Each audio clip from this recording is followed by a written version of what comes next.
নলবাৰীত 4 বছৰীয়া শিশু এজনৰ পানীত পৰি হলিল সমাধি।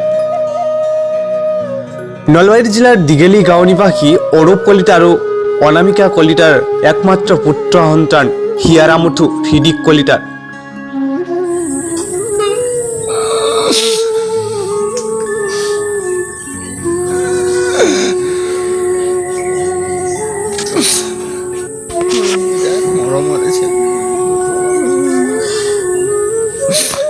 অইন দিনাৰ দৰে যোৱাকালিও পয়লা গাঁৱস্থিত মোমায়েকহঁতৰ ঘৰলৈ মাকৰ লগত ফুৰিবলৈ আহে।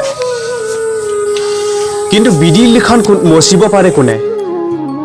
দুপৰীয়া সময়ত কণমানি হৃদিকক বিচাৰি নোপোৱাতহে ঘৰত লাগিল হোৱা দোৱা। চাৰিওপিনে বিচাৰ খোচাৰ কৰাত মোমায়েকহঁতৰ ঘৰৰ চৌহদত থকা পুখুৰীটোত কণমানি হৃদিকৰ পিন্ধা চেণ্ডেল এপাত দেখি ঘৰৰ পৰিয়ালৰ লগতে ওচৰ চুবুৰীয়াই পুখুৰীটোত বিচাৰতহে পানীৰ তলৰ পৰা শিশুটো উদ্ধাৰ হয়। ততাতৈয়াকৈ শিশুটোক নলবাৰী চিকিৎসালয় নিয়া হয় যদিও চিকিৎসকে ইতিমধ্যে মৃত্যু হোৱা বুলি ঘোষণা কৰে। 4 বছৰীয়া কণমানি শিশুৰ অকাল মৃত্যুৱে দীঘলী আৰু পয়লাত শোকৰ ছাপ পেলাইছে।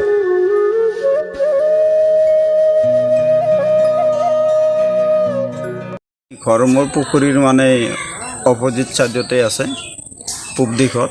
কেতিয়া গম পালে? তেতিয়া মোটামুটি ধৰক ৰাতিপুৱা আমাৰ 9:30 বা 10টাৰ অলপ মানে 10টা হোৱাই নাই, ঠিক তেনেতে আমি তাৰমানে আমাৰ পৰিয়ালটো ভাত খাই আছোঁ। ভাত খাই থাকোঁতে আমাৰ বাবু এটাই বিচাৰি গৈছে যে আমাৰ বাবু আহিছে নেকি। তেতিয়া তেওঁ ক'লে যে বাবুটোতো অহা নাই। তাৰপিছত তেওঁ গুচি আহিল, আহি পেলাই আপোনাৰ আৰু ক'লে যে বৰদেউতাৰ লগত গৈছে নেকি।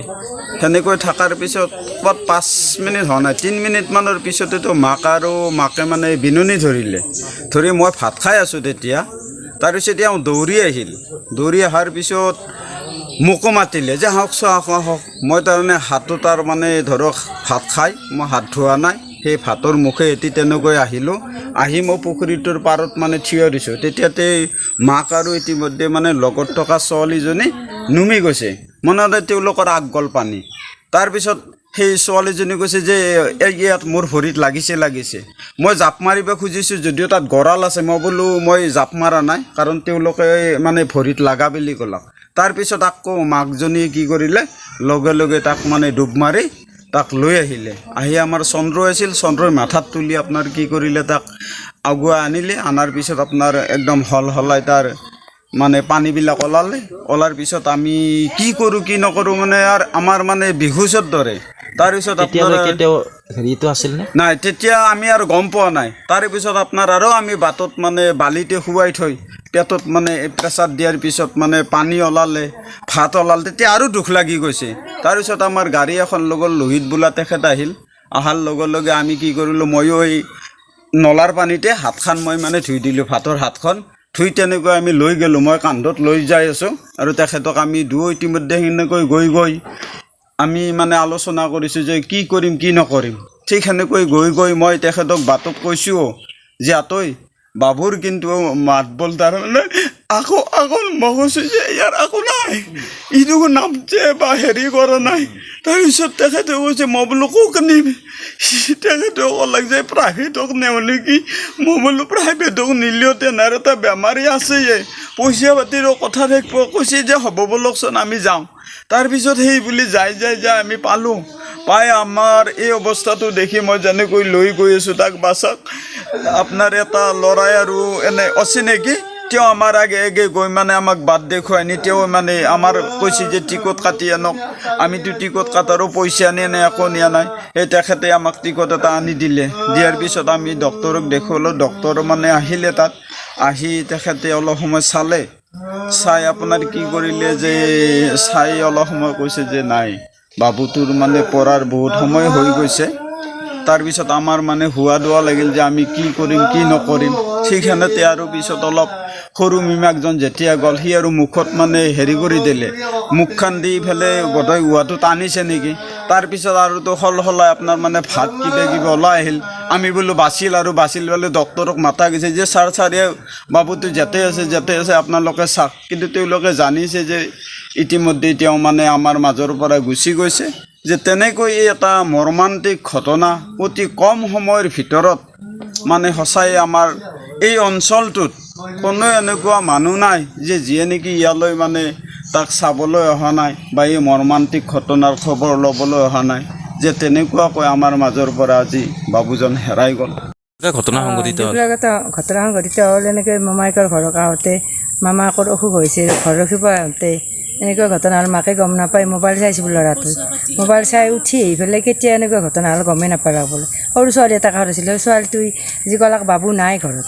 তেতিয়া যি বিচাৰা কথা লাগে একদম চেণ্ডেলযোৰ পুখুৰী পাৰত দেখা পালাক পাহি নুমি গেল মাক দেউতাকে চাই যি নাই ল'ৰা শেষে সৰু ল'ৰা আছে সৰু ল'ৰা 4 বছৰ হৈছে ল'ৰাটো স্কুলত গৈছিল চাগে স্কুলত দিছি এবাৰেই দিছি স্কুলত 4 বছৰ হ'ল নে সেয়ে মৰ্মান্তিক ঘটনা উপায় নাই আৰু ঘটনা ঘটিল অলপ জনাবচোন কেনেকুৱা কি হৈছিল তাৰমানে মোৰ ডিউটিত যাব ওলাইছোঁ মই কামত ডিউটিত যাই তাক ভাত খুৱাই আপুনি কি হৈ থাকে মই ককা হওঁ মই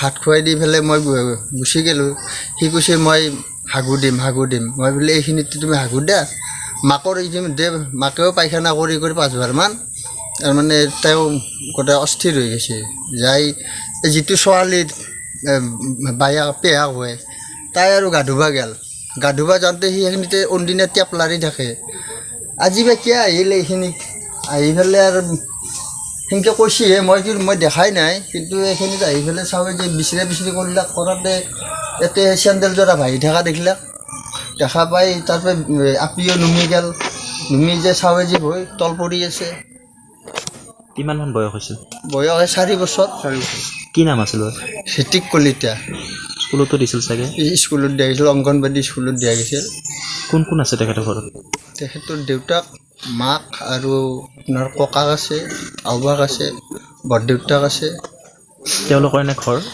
ঘৰ যে দীঘেলি আমাৰ ব্লকৰ চকটো এৰি যায় সেইখিনিতে এইটো মমাহঁতৰ ঘৰ মহিমাহঁতৰ ঘৰ এইটো এই আছে আপোনাৰ গুৱাহাটীত কালি অপাৰেশ্যন হ'লে তাতে আমাৰ ঘৰ ৰখা মানুহ নাই মোৰ ছোৱালীটো আহিল আজি 1 সপ্তাহ 10 দিনমান হ'ল এই ঘৰ ৰখা হাতেই সি মৰিল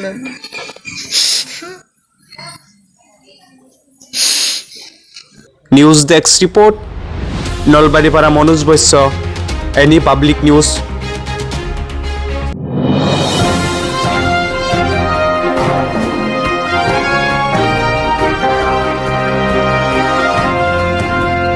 আপুনি চাই আছে এনি পাব্লিক নিউজ সত্যৰ সন্ধানত সত্যৰ পথ সৰ্বশ্ৰেষ্ঠ নহয় সৰ্বোত্তমতম